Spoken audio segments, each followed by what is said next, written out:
Olá pessoal, estamos no ar com você com o Dinheiro de hoje, seu programa sobre investimentos aqui nessa parceria entre a Com Dinheiro e a BBC News, para trazer para vocês os principais mentes do mercado, que faz o mercado financeiro brasileiro acontecer, para um bate-papo leve, mas sempre com o intuito de tornar você um investidor melhor a cada dia, conversando com gestores, empreendedores, executivos das principais empresas do Brasil, trazer os temas relevantes para te ajudar não só a investir melhor, mas em ser um melhor tomador de decisão, trazer provocações e insights relevantes aqui dos nossos convidados. E hoje nós vamos bater um papo com o Paulo Talib, que é sócio da SG Comp, falar um pouquinho sobre um tema que é fundamental às companhias, que é justamente de remuneração dos executivos, como ela impacta o seu modelo de negócios, impactos que a remuneração dos executivos tem nos negócios e como pensar estrategicamente essa estrutura de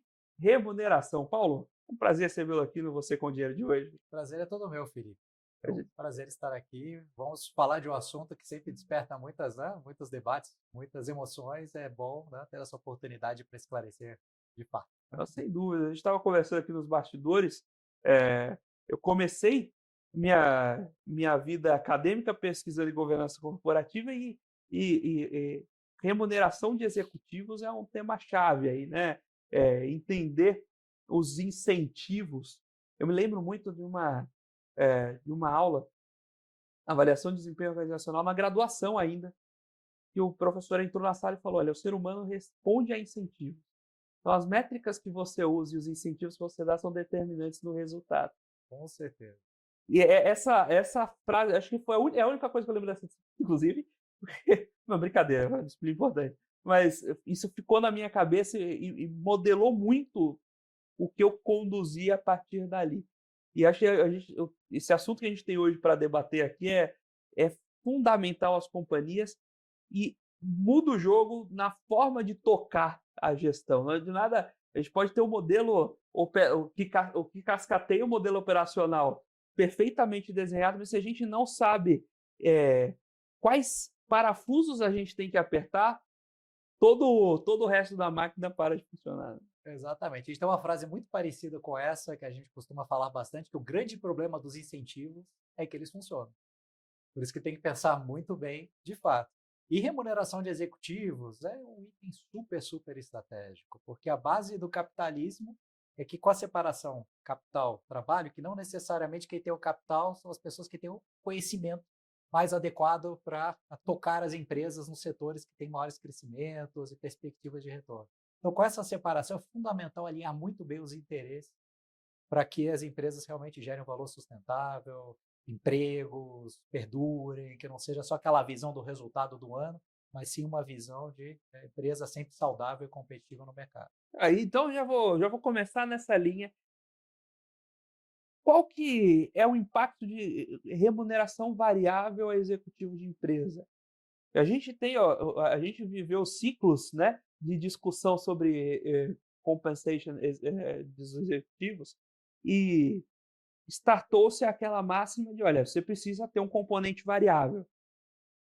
E surgiu adiante um conjunto de críticas para o imediatismo que isso causava. Como esse equilíbrio? Como entrar a remuneração variável sem matar a companhia pelo excesso de agressividade? Perfeito. Eu gosto de usar o seguinte exemplo. Vamos imaginar que você, Felipe, resolvesse investir numa franquia de varejo no shopping e como você tem já muita demanda de trabalho por aqui, você teria que contratar um gerente para administrar essa loja. Se você pagasse só remuneração fixa para esse gerente da sua loja, qual que é o desalinhamento de interesses já de cara? E com muito resultado ou pouco resultado, ganha a mesma coisa. Então você não tem aquele estímulo para caprichar, para buscar de fato converter mais as oportunidades, as pessoas que entrem na loja. Se você resolvesse criar um variável de curto prazo para esse gerente de loja, ótimo, porque ele ia ficar com a faca entre os dentes, para aumentar as vendas, para aumentar o resultado, mas qual que é o perigo? Ele poderia tomar ações só para ganhar aquele variável no final do mês ou no final do trimestre que pudessem te prejudicar a longo prazo, como exigir demais, ser muito rigoroso com os funcionários e criar um turnover alto, forçar demais a venda para o cliente ficar incomodado. Aí que entra o incentivo de longo prazo. E amarrando com o teu resultado, a sua rentabilidade como acionista dessa franquia a longo prazo, a maior parte do ganho deles estando amarrado a isso, aí já vai criar um comportamento menos imediatista. Então, por isso que a importância do equilíbrio dos três: fixo, incentivo de curto prazo e incentivo de longo prazo.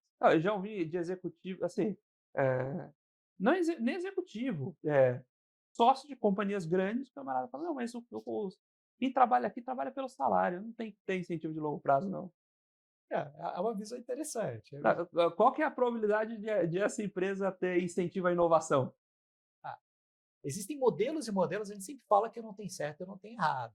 Você tem, por exemplo, a linha mais europeia, que são modelos de remuneração variável menos agressivos, com menos diferenças entre os níveis, um foco maior em carreira, em benefícios sociais como previdência, e que funcionam da sua forma. Aí a visão é muito mais de carreira, de focar nas avaliações de desempenho e crescendo, mas realmente não parece o modelo mais empreendedor para estimular grandes inovações e grandes crescimentos. Não. Como é que geralmente é composto esse total comp executivo entre remuneração fixa, variável de curto prazo, aquele tradicional bônus, né, que o pessoal da Faria Lima gosta, do dia do bônus, e o ILP? Legal. Se a gente pegar por referência uma empresa de capital aberto no Brasil, que a gente faz sempre levantamentos, com uma receita líquida no torno de 4 bilhões de reais, porque varia muito pelo faturamento, qual que é o valor do pacote até a composição. Quanto maior o faturamento, maiores são as parcelas no variável e principalmente a longo prazo. Mas se a gente pegar na média das companhias abertas, para uma referência bem simples, um terço, um terço, um terço. Ou seja, um terço da remuneração anual fixo, um terço é o bônus, um terço incentivo de longo prazo. Como se o bônus-alvo fosse de 13 salários, tem os 12 e o 13º, e incentivos de longo prazo, 13 salários também. Então, uma boa composição traz um equilíbrio interessante. E como é que a gente, por exemplo, mitiga? A gente tem no próprio desenho de remuneração por stock options, a gente tem discussões, especialmente no mercado americano, de eu vou usar o termo manipulação, mas não é exatamente a manipulação, mas digamos manipulação dos preços das ações da companhia para atingir alvos específicos na data de exercício. Isso traz uma série de complicações, tanto para o mercado de capitais, mas para a própria gestão da companhia. Como tem se desenvolvido esses modelos de incentivos de longo prazo para mitigar esses problemas de excesso de funcionamento do incentivo, né? Excelente, excelente. Esse é um ótimo ponto, porque muitas vezes as pessoas acham que basta colocar 70% do pacote de um CEO em incentivo de longo prazo que está resolvido o alinhamento de longo prazo, e não está resolvido. O que pode acontecer? Se esse executivo vai recebendo ao longo dos anos múltiplas concessões de stock options, com o tempo vai se acumulando um estoque muito grande de stock options, eventualmente com a carência cumprida, que podem ser exercidas e liquidadas. Isso cria um risco considerável, porque por mais que o incentivo seja de longo prazo, se esse executivo ele tiver, digamos, até números reais, quando aconteceram os casos de Enroll e WorldCom 2001, 2002, que ensejaram várias revisões legais, Sarbanes-Oxley, aqueles executivos realizaram em torno de 100 milhões de dólares, momentos antes, semanas antes, meio, né, do momento de quebra dessas empresas. Então tem que tomar um cuidado muito grande no desenho para que sempre tenha uma parcela relevante do patrimônio dos executivos em ações que não possam ser vendidas imediatamente. Tem um período mais longo. É o que é conhecido como Stock Ownership Guidelines, que são regras que garantem que esse CEO, em alguns casos, só pode vender as ações a maior parte 2 anos depois de sair da empresa.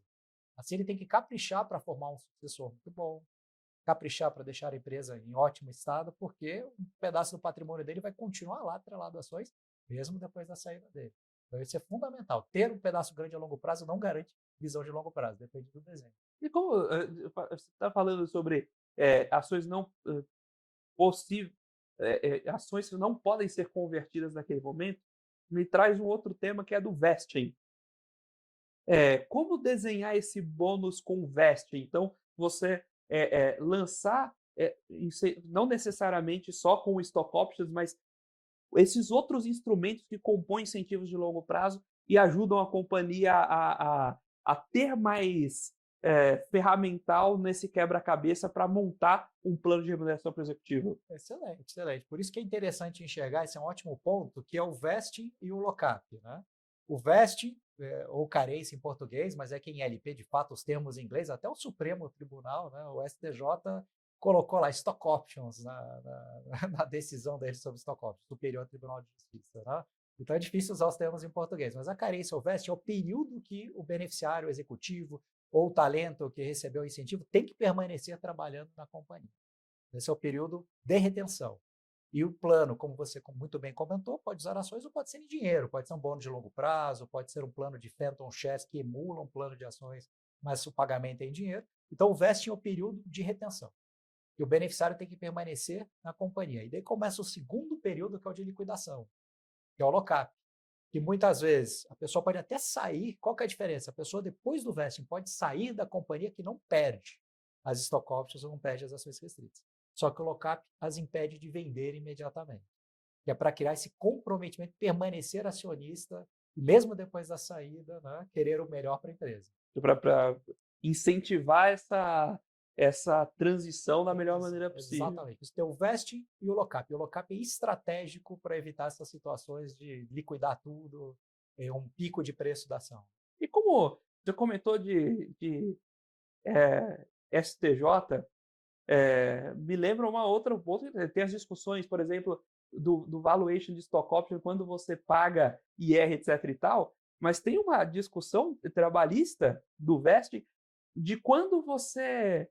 quando é justo ou não você tirar o direito Sim. pelo fato de o trabalhador ter saído da companhia. Como é que é essa discussão para o vesting, como a empresa tem que pensar esse modelo para que ele não jogue contra? Excelente, excelente. O grande segredo é adotar regras equilibradas de desligamento. Esses casos de reclamações eram para regras um pouco mais extremas, né? Porque qual que é o conceito geral? O conceito geral eu estou recebendo incentivo que a empresa está me dando para gerar minha retenção, permanência na companhia. Então, se eu pedir para sair durante o vesting, a lógica é eu perco. Porque, caso contrário, não teria incentivo para permanência. Eu receber sempre proporcional ao tempo? Não. Eu tenho um vesting, digamos, de 3 anos, eu tenho que permanecer esses 3 anos. Se eu pedir para sair, eu perco. Se a companhia me desligar sem justa causa, se é com justa causa, não tem nem discussão. A justiça trabalhista nunca questiona que a pessoa, né, deve perder. O grande ponto é, se é um desligamento iniciado pela empresa sem justa causa, qual que é a prática mais comum? A prática mais comum é fazer um prorata. Quer dizer isso, se eu trabalhei 2 anos de 3, eu terei direito a 2/3. Porque eu trabalhei durante 2 anos, eu permaneci, a companhia está me desligando sem justa causa, então eu vou ter direito a 2/3 do incentivo. Esses casos que geraram mais reclamações é que mesmo o desligamento iniciado pela empresa sem justa causa haveria perda. Aí você tem aquela situação que às vezes a pessoa ficou 2 anos, 11 meses desligada e não recebe nenhum pedaço do incentivo. Então esse tipo de regra mais brusca que deve ser evitada para esse tipo de situação. Agora, sobre a tributação, que foi o seu outro ponto anterior, o STJ ajudou muito, viu, Felipe? Porque com a decisão de 11 de setembro do ano passado, pacificou a jurisprudência de que as stock options, tendo características de onerosidade e risco, são mercantis.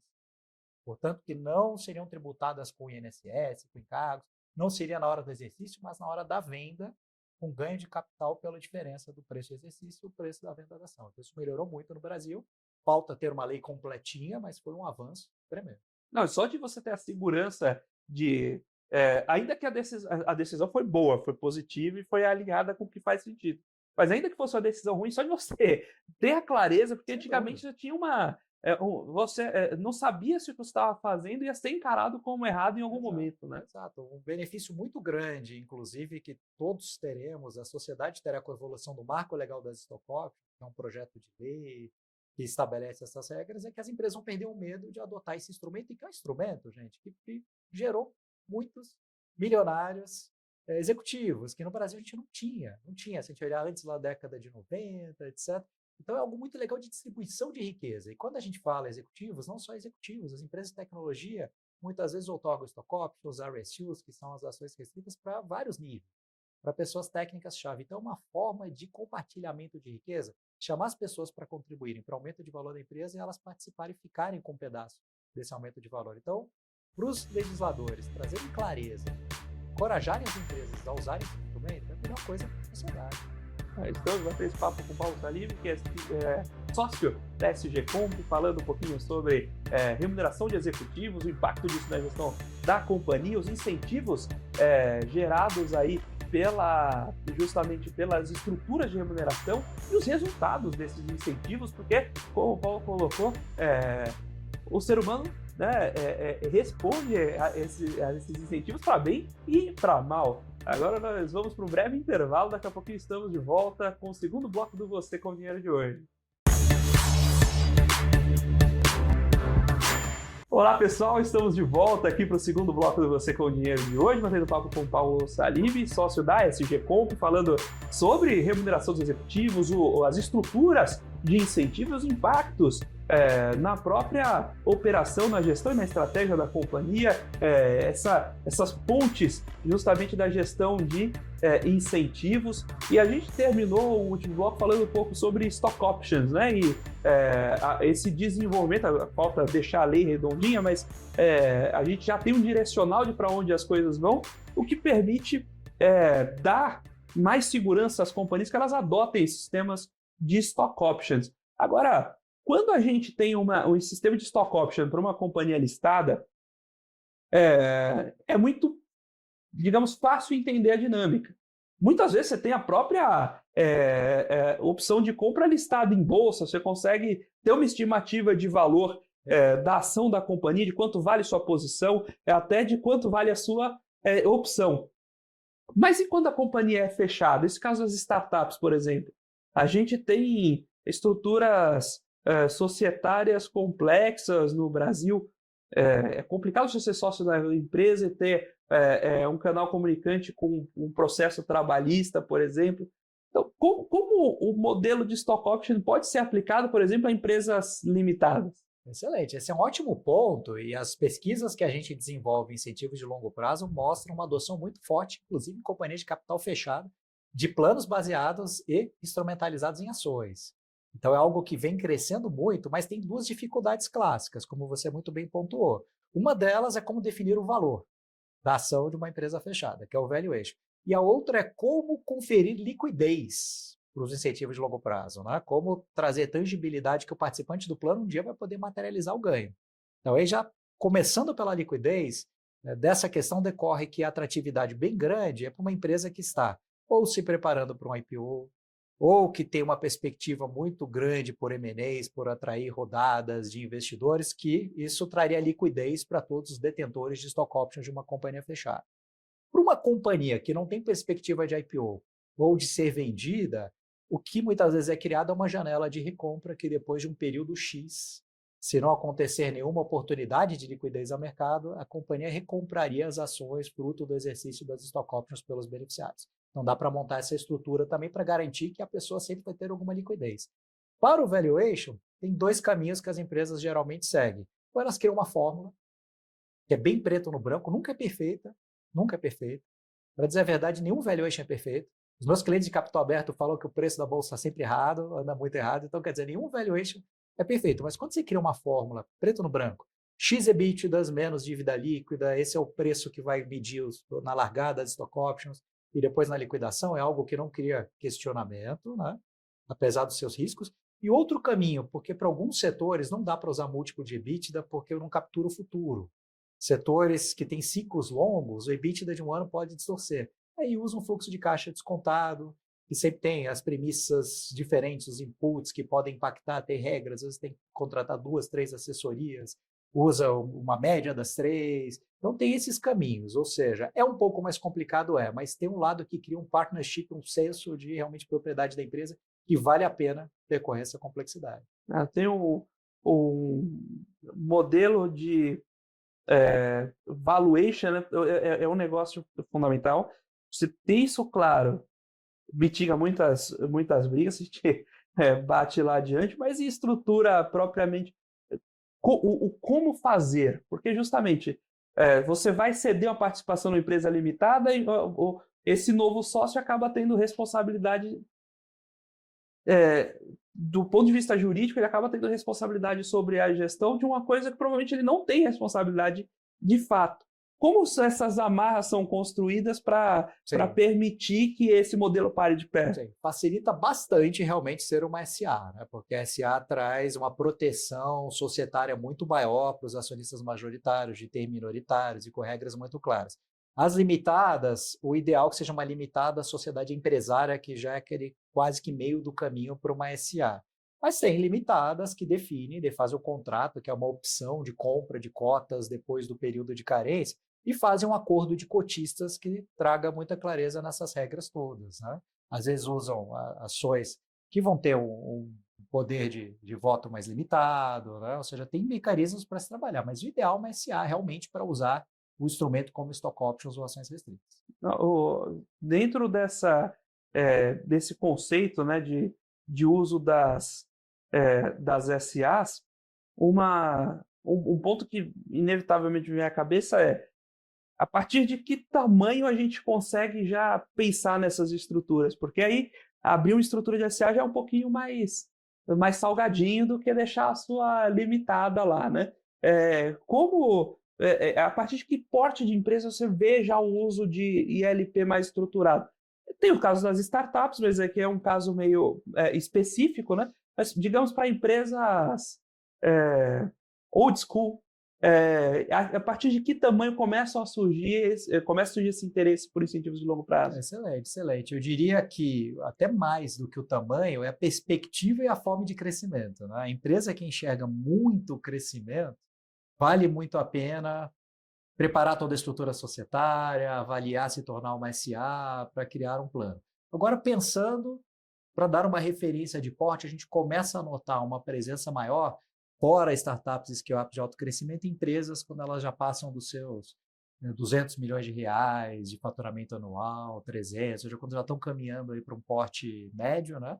Mas com alto crescimento, desde a empresa que acabou de abrir, a gente já repara que a empresa já é criada com um percentual do capital resguardado para stock options. Porque ela divide a gente está falando de dividir riqueza, mas ela também divide o risco com quem está entrando, né? Muitas vezes uma startup não tem condições de garantir um salário fixo para um executivo vindo de uma multinacional, por exemplo, em D0.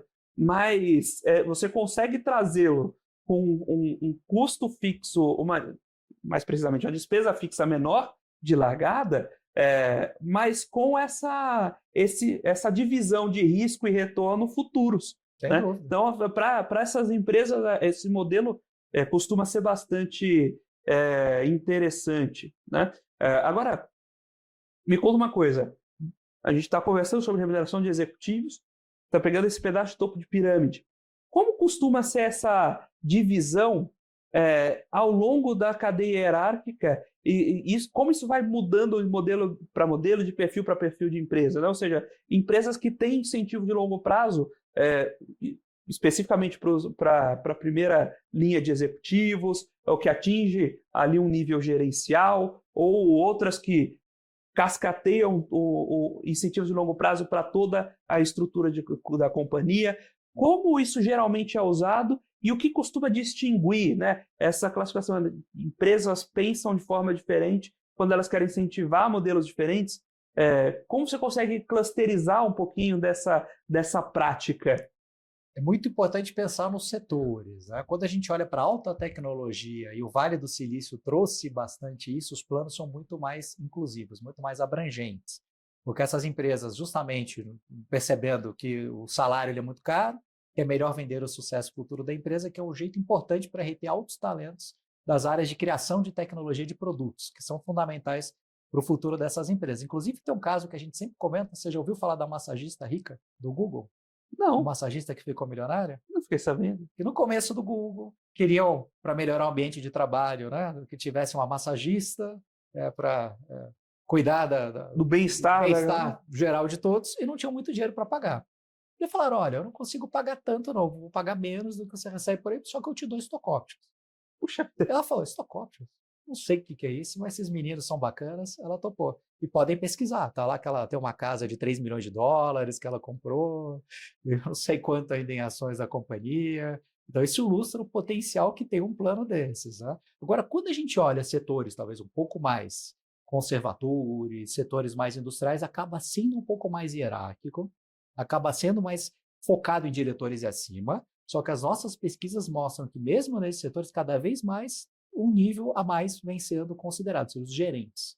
Os gerentes vêm participando bastante dos planos. Mesmo quando a gente desenha para algumas dessas empresas em setores mais tradicionais, a gente recomenda e aprova uma cota de stock options ou ações restritas que podem ser oferecidas para pessoas de qualquer nível, olhando para alinhamento à cultura, pessoas que podem crescer, ser executivos do futuro, que têm um papel muito importante. Então, isso vem dando uma distribuída melhor entre os níveis.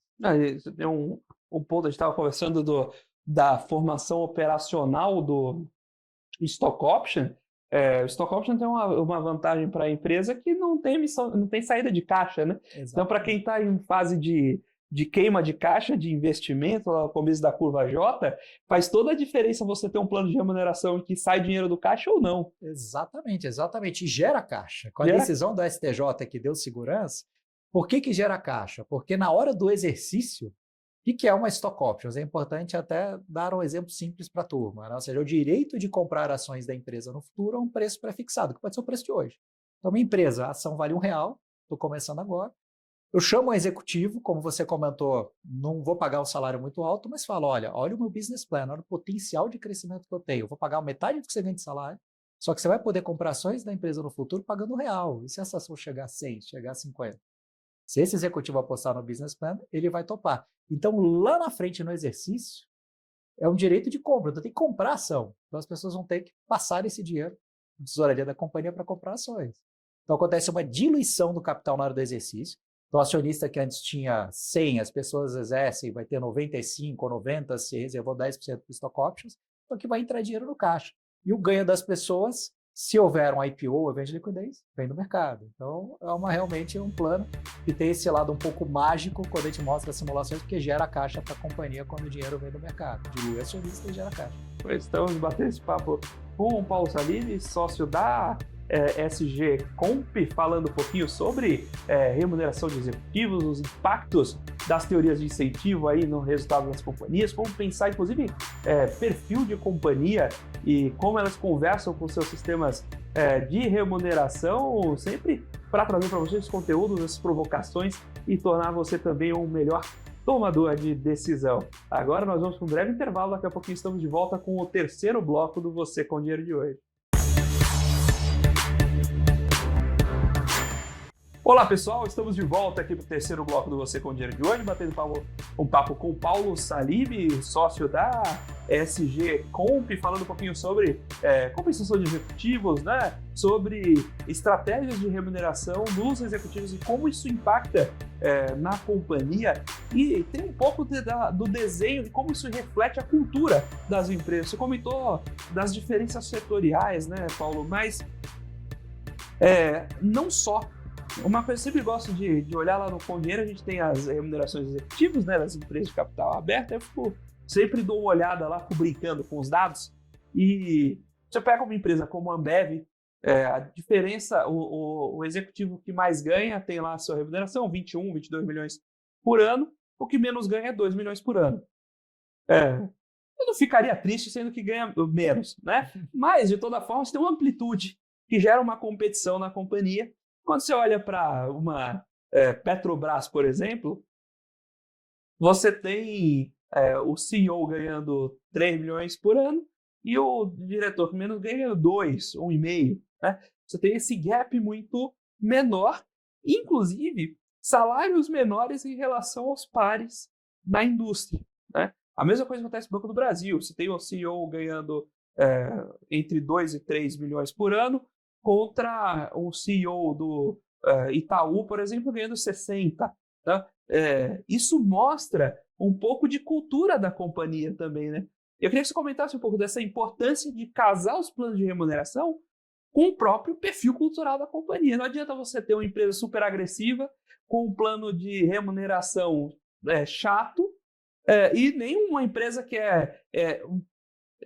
paternalista, não no mau sentido, mas é uma empresa que pensa mais nessa cultura de digamos, ter remunerações super agressivas, uma empresa que tem uma cultura de manter gente lá por muito tempo e ser mais parecido, tem uma distância menor entre executivos e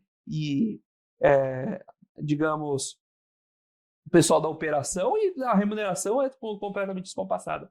Como você vê esse vínculo, esse plug entre cultura e plano de remuneração dos executivos? Excelente ponto, porque essa é uma das razões que eu sempre comento que eu não enjoo do meu trabalho, já há mais de 25 anos atuando desenhando planos de remuneração, porque cada empresa ela é diferente, cada grupo de executivos, quando você conversa com os acionistas, você entende que tipo de ambiente de trabalho eles querem produzir.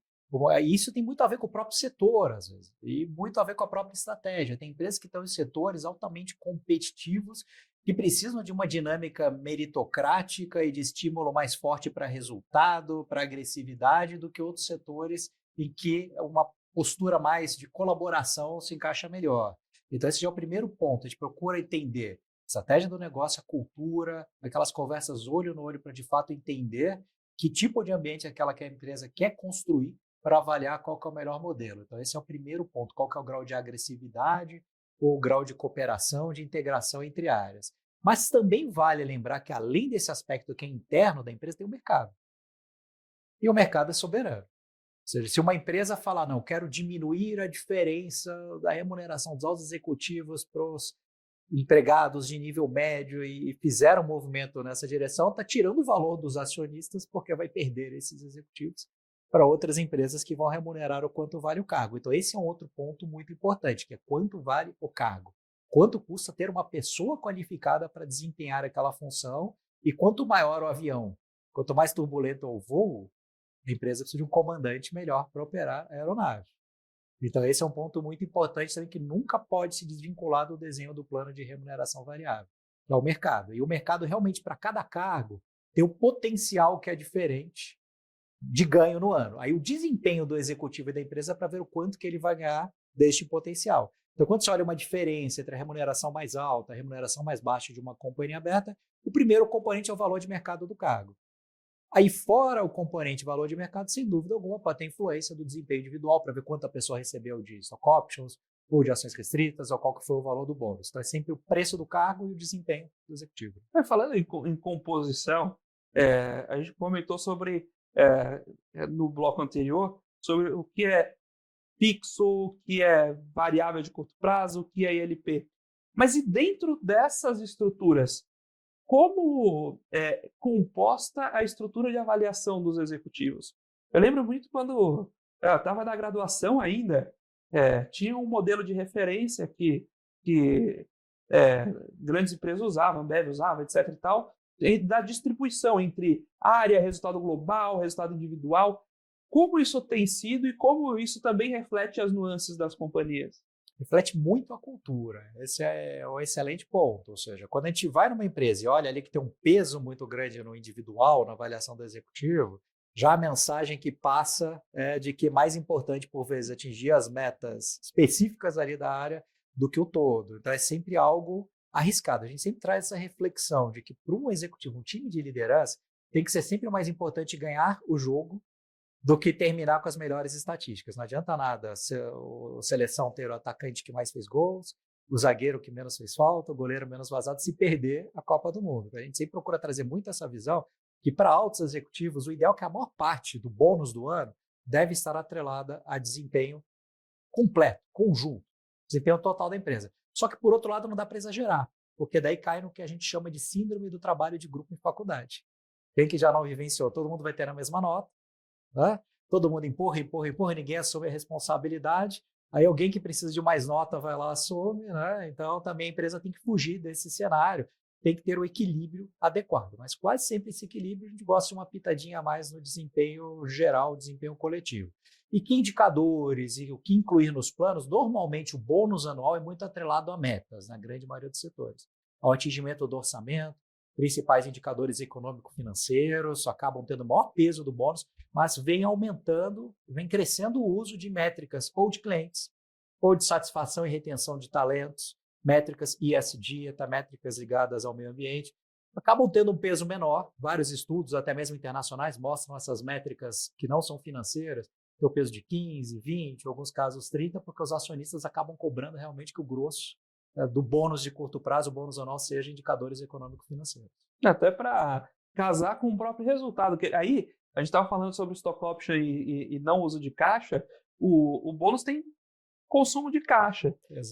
Se você, por mais que você tenha um plano fantástico que vai refletir em geração de valor no futuro, se ele não gerou caixa hoje, você se comprometeu a pagar ele com caixa, você quebra presa no bônus do executivo, né? Exato, tem que estar muito bem custeado o plano, né? Tem que ter essa visão. Nenhum conselho de administração gosta que a empresa tenha que pegar dinheiro no banco para pagar bônus, né? Então tem que ter certeza que vai ter o caixa para pagar. E o uso muito de métricas do orçamento, de atingimento de metas, é bom, mas é ruim também. Super importante a empresa ter o seu planejamento, mas tem um potencial de desalinhamento de interesses, porque cai naquela linha. Quanto mais difícil for a meta, menor é a minha chance de ganhar um bom bônus. Mas é muito difícil escapar isso numa lógica anual. Aí que vem a importância de stock options e de outros tipos de ILP, porque daí é possível atrelar com a criação de valor. E se o ILP poder gerar um ganho muito maior, puder gerar um ganho muito maior do que o de curto prazo, o executivo vai querer até metas ousadas no plano de bônus anual, porque isso vai criar uma riqueza muito maior no ILP. E como você tocou num ponto importante, essa possibilidade de ganhar um bom bônus, né? Essa virada de chave. Muitas vezes a gente tem um modelo em que você tem uma meta, se você atinge X% da meta, até X% da meta é zero, de X% até o centro da meta, tanto o outro, e a partir daí você tem um incentivo marginal a mais. O que geralmente eu vejo de problemas? Primeiro, quando o camarada começa a vislumbrar que ele não vai chegar no piso da meta, ele joga o ano no lixo. Esse é um risco. Então você desestimula. Para o pessoal de vendas, por exemplo, você começa a empurrar o cliente para deixar para fechar ano que vem, ele já não vai bater esse ano mesmo, então você vai tentando empurrar para fazer o resultado do ano seguinte. Na outra ponta, depois que o cara bateu o teto da meta, ele também perde o fôlego, né? Você começa a se desestimular. Por outro lado, você começa a ter esse freio de crescimento. O que você queria que fosse uma proteção para você não ter uma remuneração infinita do executivo, vira um freio no seu estímulo. E, de novo, o ser humano responde a incentivos. Sim. As coisas às vezes funcionam bem demais. Por mais que você fale, não, mas é quase uma questão moral. Você não vai deixar de vender o cliente porque você não vai mais ganhar bônus. Não é racional. O dia anterior, até o 99% do teto da meta, ele estava ali acordando, dormindo no chuveiro, pensando como ele ia vender o próximo cliente. Ele bateu o teto, aquele dia ele já vai jantar com a esposa um jantar mais longo. Sim. Isso não dá pra gente confiar na moral humana, a história que eu falei de tá todo mundo trabalhando pelo salário. O incentivo marginal gera resultados marginais. Como desenhar esses planos de meta para mitigar esses pontos de inflexão? Excelente, porque gatilho e teto são sempre temas muito polêmicos em incentivos de curto prazo. Eu vou comentar um pouquinho a importância de cada um deles, mas a gente vai até cair naquela situação que o ILP é o grande fiel da balança para alinhar esses estímulos, para evitar essas distorções comportamentais, digamos. Né? Mas a grande questão é que o resultado de um ano sempre tem a sua limitação, né? de consistência de mensuração. O resultado de um ano não pega tudo, ainda mais quando a gente fala de métricas financeiras, é meio que retrovisor. Né? O lucro é o lucro que foi, medir aquela super venda do vendedor é a venda que foi, você não sabe como é que vai ser no ano seguinte, então tem essas limitações. E como você mesmo destacou que sai do caixa da empresa, o gatilho é muito em função disso, é para o custeio. A empresa já paga salário fixo, já paga benefício, já tem contribuições sociais e tudo, custo altíssimo do Brasil, então a ideia é pagar remuneração variável só acima de um certo patamar de resultado que é o gatilho, é para proteger o caixa, eu só vou pagar acima de um gatilho. O risco que você comentou é muito real, então esse gatilho não pode ser muito grudado na meta. Tem que ser compatível com a volatilidade das métricas, volatilidade da empresa, oscilação de resultados. Se é um setor que tem resultados muito oscilantes, não posso colocar o gatilho em 90% da meta, 95%, porque daí esse risco é enorme. Eu começo um ano, eu vejo que eu não vou atingir, esse ano, então, né, semi-sabático, vou para a praia e perseguir o resultado no outro ano. Então não pode ser muito grudado. E o teto é para evitar determinados estímulos para resultados que podem não ser sustentáveis. Esse é um dos fatores, pode ser para proteger de fatores exógenos. Certa vez a gente fez um projeto de remuneração de vendas, estava lá um gerente regional, estava ganhando mais que o presidente por alguns meses. E daí a filosofia da empresa era agressividade em variável de vendas, ótimo, só que foi investigar porque o concorrente único da região quebrou. O concorrente quebrou, todos os pedidos foram direcionados e não tinha teto. Então também serve para proteger de alguma coisa muito imprevisível que possa vir a ocorrer e até comportamentos exagerados, muito agressivos, ou querer vender demais, até além da capacidade que a empresa tem de entregar e de garantir um bom serviço. Agora, atingir o teto, o que vai fazer não parar? Aí que entra muito alinhamento com o longo prazo, a preocupação com o valor da empresa. Se a maior parte do meu pacote está no longo prazo, eu tenho que ter essa preocupação maior. Para um vendedor que não vai ter, digamos, stock options, aí muitas vezes a gente cria que bateu o teto, mas mesmo assim que os melhores do ano ainda ganham uma super bonificação. E a pessoa não desiste de ficar ali no variável, na comissão, atingiu o teto, porém vai querer ficar entre os melhores para ganhar o prêmio do final de ano, mais X salários para os 10 melhores vendedores, então dá ainda para criar os incentivos. Aí você trouxe um ponto super legal, são esses formatos diferentes de composição do Top Comp, que às vezes não é só aquele variável linear, mas, por exemplo, você tem um componente de competição olha, você vai ganhar um valor a mais específico se você for o melhor ou o enésimo melhor. Tem de estruturas interessantes aí. Tem outra coisa que eu pensei também, lá nos critérios de avaliação, tem critérios que são quando prova para o aluno, tem a questão de a média ser geométrica ou aritmética, né? Se a média for geométrica, se tirar 0 em um critério, você não vai passar de ano nem que plante bananeira, né? Como é que é isso na remuneração do executivo? Esse uso de estruturas não lineares de remuneração e, por outro lado, também o compound da avaliação também não linear, né? Você ter pontos de virada diferentes ou mesmo fatores que são eliminadores do incentivo. Excelente, excelente. Dá para fazer mudanças e mecanismos bem interessantes de remuneração variável. Sempre um ponto de atenção é não ficar complexo demais para a comunicação. Mas dá para pensar em estruturas bem interessantes. Até voltando àquele ponto seu do teto. Se é muito importante que não tenha teto para uma determinada função, o que a gente já fez legal, mas o que passar do teto, então, fica diferido. A pessoa recebe depois de X tempo, se o resultado for consistente. Se o resultado for consistente, essa pessoa vai poder receber. Outras formas, também pensando em mecanismos um pouco mais sofisticados, a consideração do resultado acumulado também. Se você considera o resultado acumulado de mais períodos, também ajuda a equilibrar e dá para ser um pouco mais agressivo. E a não linearidade, em alguns casos, é quando você tem aceleradores de resultado para determinados alcances excepcionais que também podem ser criados.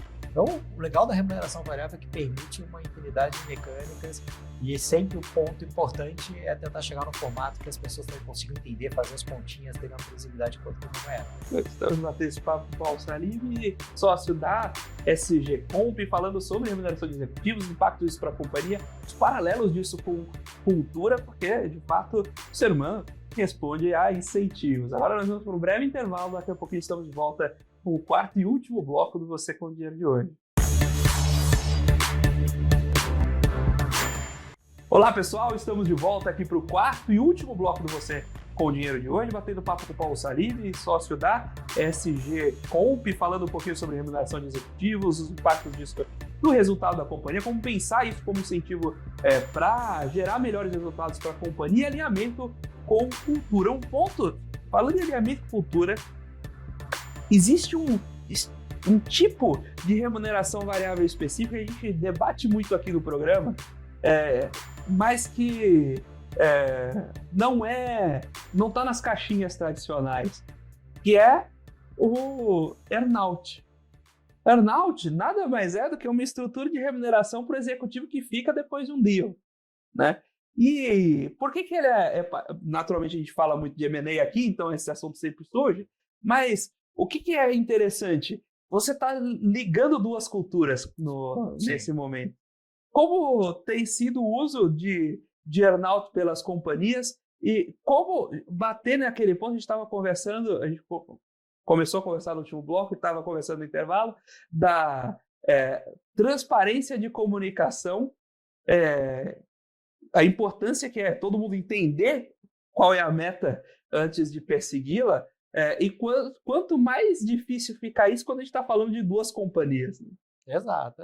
Sempre uma fusão traz essa complexidade incrível de comunicação e de alinhamentos de incentivos. E o earnout é um desses exemplos, porque o earnout, traduzindo de uma maneira simples, é o preço fixo que uma empresa paga pela outra, que algum investidor está pagando pela empresa, e o preço variável, que vai ser em função do resultado depois desse momento da aquisição, que normalmente na forma de earnout vai estar ligado a métricas de crescimento, o EBITDA que essa empresa vai conseguir, a receita, que é fundamental para ter certeza que aquela empresa não chegou naquele valor sem ter a sustentabilidade para continuar a crescer e que vai se encaixar com outra companhia e gerar valor. O earnouts, normalmente, essa estrutura para os acionistas da antiga companhia que venderam, né? E que muitas vezes os acionistas acabam compartilhando parte desse incentivo para as pessoas-chave não saírem durante a transição e trabalharem na valorização. O que eu comentei que às vezes a complexidade vem daí? Porque a companhia que adquire também tem o seu incentivo de longo prazo. E seu incentivo de longo prazo atrelado à valorização da companhia toda. Né? Então aí você já tem um risco de conflito que é ter determinado incentivo para, digamos, o EBITDA daquela unidade de negócio que foi contratado e, ao mesmo tempo, a empresa tem que trazer a visão do todo de qual que é o crescimento de valor da companhia. Como um todo, não levando em conta só essa unidade de negócio, porém todas. Então, o earnout é um instrumento super importante em M&A e ele traz uma complexidade em ILP, porque o ILP parte da premissa de alinhamento de interesses. E tem o risco aí de você não ter os interesses 100% alinhados. Então é importante ter o período earnout e depois tem que entrar o ILP da empresa. Imediatamente, com as pessoas que a empresa quiser reter, que tem tudo a ver com a cultura, tem que colocar o ILP dela para evitar esses riscos de conflitos de vetores. Né? Maravilha, Paulo. Foi um bate-papo fantástico. Um prazer receber você. Acho que esse tema de remuneração da liderança é um tema interessantíssimo, que é uma ponte fantástica entre gestão de pessoas e finanças. Com certeza.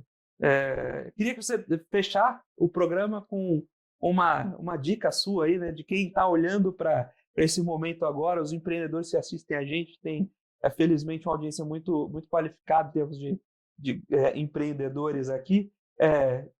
O que olhar e por que olhar essa remuneração executiva? Excelente. No atual momento, a grande dica é considerem a incerteza, considerem essa incrível volatilidade, dificuldade de traçar cenários de longo prazo na hora de desenhar e implementar os planos de incentivos.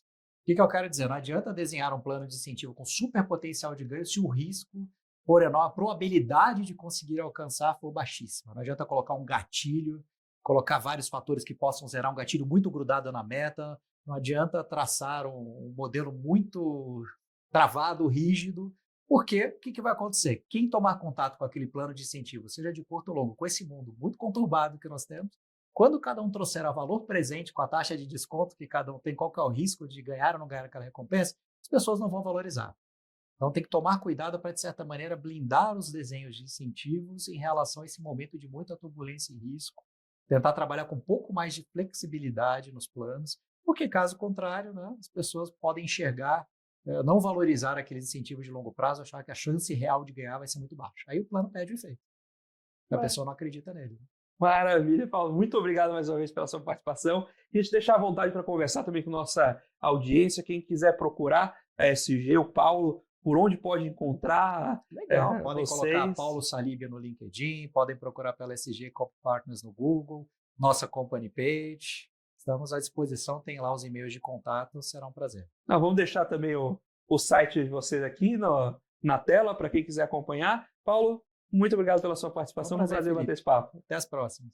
Muito obrigado naturalmente também à SG Comp por ceder aqui a participação do Paulo. Muito obrigado a você, telespectador aqui da BMC News, investidor e profissional de mercado, pela sua companhia e pela sua audiência. Você com Dinheiro vem ao ar nessa parceria entre a Com Dinheiro e a BMC News para trazer para vocês essas mentes que fazem o mercado financeiro brasileiro acontecer. para esse bate-papo sempre leve, mas sempre com o intuito de trazer esses insights, essas provocações relevantes, aquela a tradicional pergunta difícil, para que você se torne cada dia um investidor melhor, um tomador de decisões melhores. Se você quiser saber um pouco também sobre a Com Dinheiro, como ela pode ajudar você, seus investimentos e ao seu negócio, visite lá www.comdinheiro.com.br, manda para a gente também um e-mail em contato@comdinheiro.com.br, vai ser sempre um prazer receber vocês.